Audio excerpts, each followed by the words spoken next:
ಎದೆ ನೋವಿನಿಂದ ರಸ್ತೆ ಪಕ್ಕ ಬಿದ್ದು ಒದ್ದಾಡ್ತಾ ಇದ್ದ ವ್ಯಕ್ತಿಯನ್ನ ರಿಕ್ಷಾ ಚಾಲಕರೊಬ್ಬರು ಆಸ್ಪತ್ರೆಗೆ ಸೇರಿಸಿ ಮಾನವೀಯತೆ ಮೆರೆದ ಘಟನೆ ಮಣಿಪಾಲದಲ್ಲಿ ನಡೆದಿದೆ.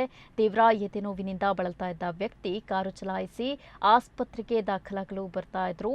ಆದರೆ ಮಣಿಪಾಲದ ಲಕ್ಷ್ಮೇಂದ್ರ ನಗರ ಬಳಿ ಎದೆ ನೋವು ತೀವ್ರಗೊಂಡಿದ್ದು ಪರಿಣಾಮ ನಿಯಂತ್ರಣ ತಪ್ಪಿ ರಸ್ತೆಯಿಂದ ಕಾರು ಪಕ್ಕಕ್ಕೆ ಸರಿದಿತ್ತು. ಕಾರಿನಿಂದ ಕಷ್ಟಪಟ್ಟು ಇಳಿದು ರಸ್ತೆ ಪಕ್ಕಕ್ಕೆ ಬಂದು ವ್ಯಕ್ತಿ ಬಿದ್ದಿದ್ರು.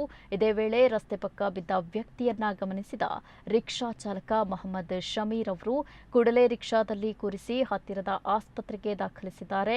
ರಿಕ್ಷಾ ಚಾಲಕನ ಸಮಯ ಪ್ರಜ್ಞೆಯ ಮಾನವೀಯತೆಯ ಕಾರ್ಯಕ್ಕೆ ಸದ್ಯ ಎಲ್ಲೆಡೆಯಿಂದ ವ್ಯಾಪಕ ಶ್ಲಾಘನೆ ವ್ಯಕ್ತವಾಗಿದೆ.